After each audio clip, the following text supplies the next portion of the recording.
Ողջույն, ես Մկրտիչ Իսրայելյանն եմ։ Նարեկ Կարապետյանի վերջին հարցազրույցը առաջին հայացքից չափազանց խաղաղասեր է հնչում։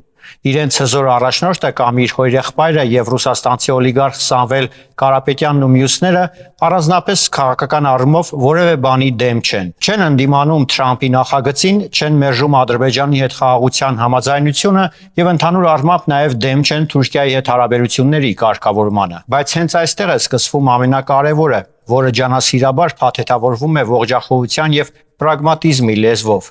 Ամեն ինչ պետք է արվի այնպես, որ Ռուսաստանը ներսում լինի։ Այսինքն ոչ թե արժեքների, ոչ թե ինքնիշխան որոշումների, ոչ թե հայկական շահի առաջնահերթությամբ, այլ մեկ պայմանով՝ բառուսները։ Սա այլևս ոչ մի բանի դեմ չլինելու դիրքորոշում չէ։ Սա հերթական փորձն է Հայաստանը կրկին հպատակեցնել մեկ կենտրոնի շահին։ Երբ ասում ես խաղաղությանը դեմ չեմ, բայց white բայց-ը նշանակում է Ռուսաստանի ներկայության հաստատում, իրականում դու ասում ես, որ խաղաղությունն ընդունելի է այնքանով, որքանով այն վերահսկելի է Մոսկվայի կողմից։ Երբ ասում ես, որ Թուրքիայի հետ հարաբերությունների կարգավորմանը դեմ չես, բայց white բայց-ը կրկին Ռուսաստանի միջնորդության եւ ազդեցության պահանջ է,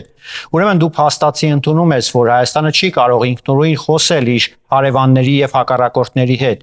Իսկ դա արդեն քաղաքականություն չէ, դա արդեն ուրիշի շահի սպասարկում է։ Ու հատկապես ավելի ցինիկ է դառնում ռուսներին ամեն տեղ խցկելու մոլուցքը, հաշվի առնելով, որ մենք արդեն տեսել ենք, թե ինչ է տեղի ունենում, երբ Ռուսաստանը ներկա է լինում։ Ռուսաստանը ներկա էր, երբ Արցախը դատարկվեց։ Ռուսաստանը ներկա էր, երբ փլուզվեց Հայաստանի անվտանգությունը։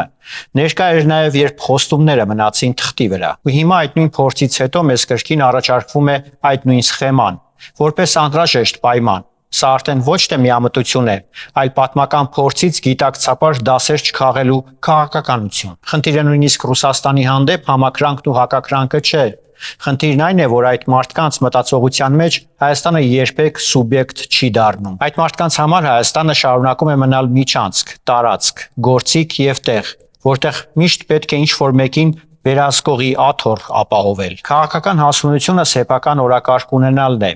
Եվ հենց դա է այն բանը, որը Կարապետյանի խոսույթից ամենաշատը բացակայում է։